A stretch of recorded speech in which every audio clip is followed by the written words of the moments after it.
Hey, what is going on, guys? It is SportyClash here. Welcome back to another Clash of Clans video, and in today's episode, we're doing another brand new attack strategy. That is right. I feel like we just had a brand new one, and I guess it's so weird because I usually don't change attack strategies for years. Like, I'm talking years. So this is definitely very interesting, but it's gonna be a really awesome one because it is a ground attack strategy versus the last one, which was all air, which I've never really done, but this is with all ground. Now, the reason why I changed attack strategies is because the internal tome, which I was gonna make a full video, but sadly, I wasn't really on top of it. I didn't really make any. I'm just gonna move this over a little bit. There we go. But I didn't really make a video fast enough for the updates and stuff like that because I was so busy. So I'm just going to kind of talk about it. The internal tome got an update where anything outside of its internal tome doesn't actually get protected. So I had to kind of adapt a little bit. Sadly, I couldn't use the dragons. The dragons were too fast, the dragon riders and stuff like that. So we have a brand new attack strategy, which my buddy actually just introduced to me, and I learned it literally just this morning. Now, it is somewhat similar. It is a world champion walk, which is exactly like how it was last time with the throwing and stuff like that. So that is pretty nice. But we have super yetis, super wall breakers, the brand new furnace troop, which is exactly why I don't say nothing is useless until it's useless, and the furnace troop is insane. It is absolutely crazy how useful this thing is. And then we have Mike the minions and one archer. So that's really about it. Now, I will be doing one attack with CC troops and one attack without CC troops because, well, I guess I'm still the only player left that doesn't want to request troops every single attack in a normal attack. Now in war, I'm definitely going to be obviously getting CC troops, but in normal attacks, unless I'm in Legends League, I don't find myself requesting or anything very often. So yeah, let's get into it. So we're going to teach you this attack strategy. It is super useful for Town Hall 17, in my opinion, and it could even be used on the Town Halls below. I really don't know. Let's try to find out a base that has a good amount of Dark Elixir because I have no Dark Elixir. None. And I have so much upgrades to do. So for the, oh, I forgot to tell you. So the pets I am using, well, actually, dude, there's so much more I have to explain of what are the attack. So for the heroes, I am using the Barbarian King, the traditional 4, sadly. I really do love the Minion Prince. I was just about to max it out, but sadly, we have the Archer Queen, the Grand Warden, and the Royal Champion. The Royal Champion, or the Grand Warden, is set to ground mode, by the way. For the equipment that I decided to use for it, how do I look at this? Like, oh, I guess I have to go all the way over. This is, I feel like I have to go to 3 different spots sometimes. For the equipment, I am using the Earthquake Boots and Spiky Ball for the King, probably one of the most OP equipments in the entire game. For the Archer Queen, I am using the action figure, which I'm about to upgrade right now because this is going to be my attack for a little bit. So we have the action figure, which is at a level 20, and then we have Magic Mirror, which is super useful. For the Warden, I'm using the Rage Gem and the Eternal Tome. Even though the Eternal Tome got a buff, the Super Yetis stay within the internal tome almost the entire time. I haven't found an instance where I haven't had to actually adjust anything. And then for the Royal Champion, it's the same thing. I have Electro Boots and Rocket Spear, which is just super OP right now. Cannot beat it. Now, for the spells, I am using a Rage spell and 9 invisibilities, with the CC troops being the Super Barracks. I've never used this before. Hold on. What is it called? I think it's called the Siege Barracks, actually. I have never used the Siege Barracks before. No, not the Stone Slammer. Sorry. Siege Barracks. I have never used this before. This is the first time that I've ever used this, and it is really cool, actually. So let me teach you. It's a lot of funneling. It's very important to funnel. So let's get into an attack without CC troops and kind of walk you through it on how I actually do this. A lot of them are scuffed, but they do work still. They do work somehow. So we have a beautiful base here, 1.6, 1.6, and 9 million. As always, we're going to start with the Royal Champion walk. Now, one thing that I like to do is use the Royal Champion to find that monolith, because taking out that monolith is going to be super important. I think the monolith destroys everything. Now, there is a massive difference between the Royal Champion walk when you did air troops versus now. You have to really make sure you funnel quickly, and I'm going to show you. So right now, I'm going to use both hands. So here we go. So right now, I'm going to destroy those, get an invis down, put 2 of these on the outside, focus back on the world champion, put another invis, and then go back to put 2 more furnace spells. So that is how you start the funnel. You got to do it quickly because your world champion, kind of like how you're seeing right now, is going down pretty quickly. Now, when I put down this, I always want to make sure which side has more. I always want to put the side, I want to put the siege barracks on the side that has more defenses or buildings to funnel even more. Now, I'm going to let that world champion die by accident because I forgot, but we can start the attack. So it is a spam attack, one of my favorite attack strategies for sure. Really opening up this base and just spamming those super yetis. And then behind it, we're going to put 4 flame flingers. Don't worry, I'll look at this. I'll show you guys in a replay. Now, this isn't one of my best attack strategies because of this.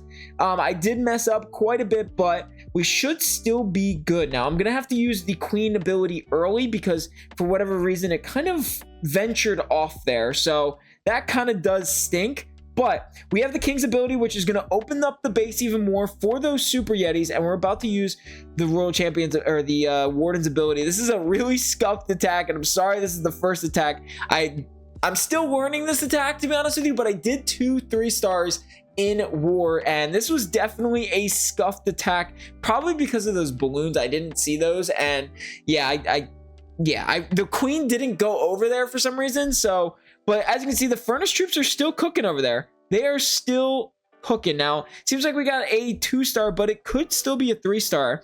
There's still 2 P.E.K.K.A.s alive, which is just crazy. So, and as you can see, the furnace is just still absolutely cooking that left side, which I think is really cool. Now, I don't think we're going to be able to do any cleanup, but we'll see. I mean, the P.E.K.K.A.s get through that, but I definitely scuffed this attack, but I need to keep it going because I want the loot more than I do the video. I need the loot because I really need, as you can see, the furnace almost destroyed that multi-target inferno. So yeah, it's pretty helpful. Now, as you can see, I sadly did not get a 3-star in this one, but I definitely messed up a couple of things, and I'm still learning this attack. Like I said, I learned it this morning, literally less than 4 hours ago. I was learning this attack. So let me just show you that I did 3-star in 2 wars with Max. So there is mine, SportyClash 11, or SportyClash and SportyClash, 3-starred both.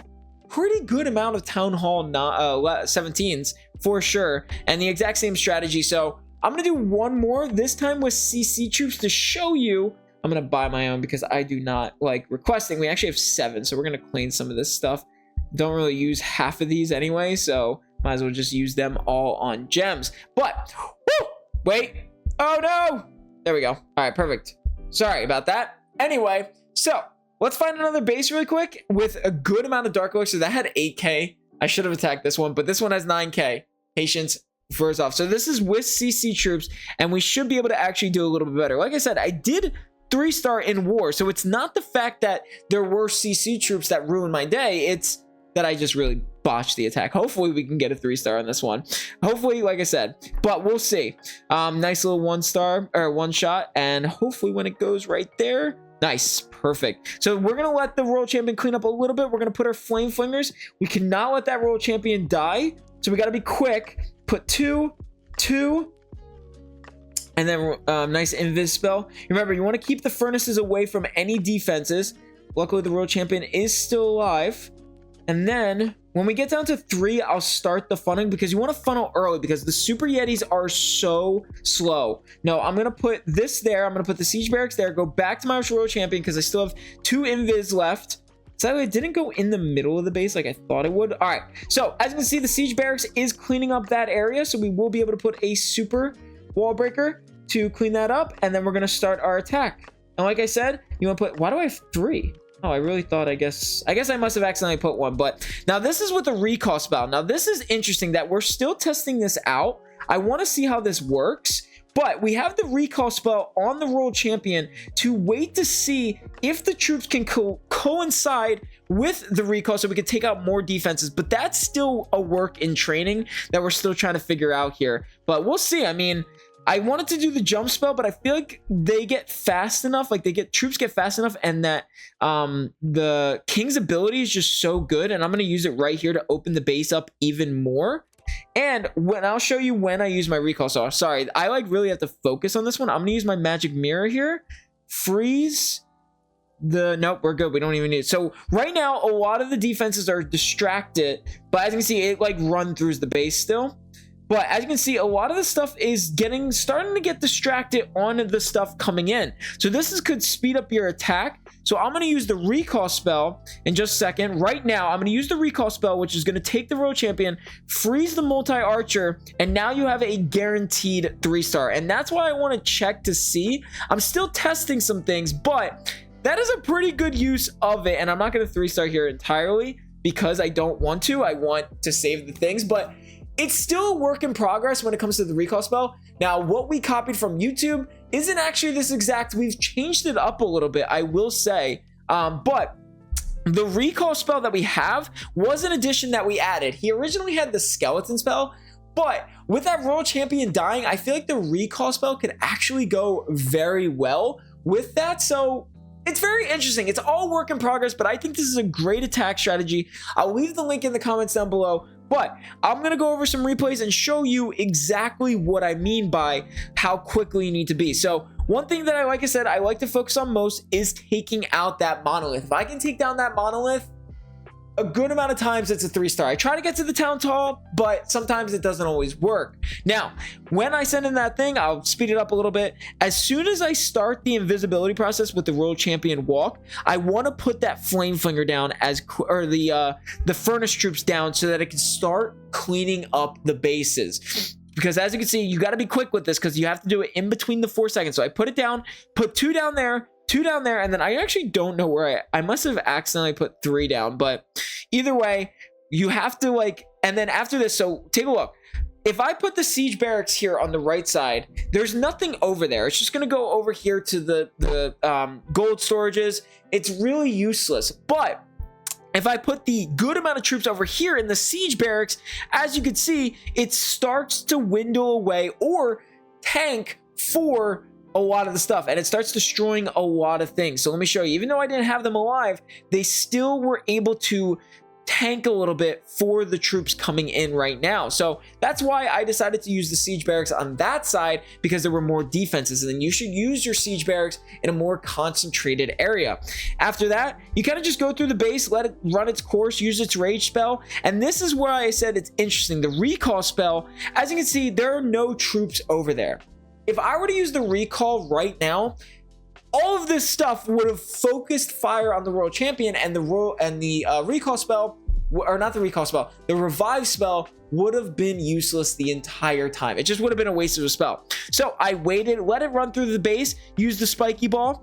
Once things were starting to target, as the troops were moving over, as you can see, the multi-tower was locked onto this. The only thing that wasn't was the wizard tower. Now, I wish the multi-archer was locked on a little bit longer, but I had a free spell where I recalled the Royal Champion and was able to take down the things that were absolutely destroying. They could have, I highly doubt it, but the multi-archer could have taken out all of this. So with the Royal Champion back up alive, it was able to take out the air defense, which I don't care, builder, the wizard tower, and then finally it was able to take out the multi-archer without losing any other troops. So that's why I think the revive spell was actually really useful when it comes to this attack. Now, that was something that we added. We found it from YouTube, but we added a lot of little things. Like, we also took away, he originally had an earthquake spell. We did take that out to use 9 invis and a rage spell. So very interesting, but I thought this was really nice. You can definitely copy it. I'll leave a link in the description down below, but I hope you guys enjoyed today's episode. Make sure to leave a like and subscribe for more. I'll see you guys in the next episode.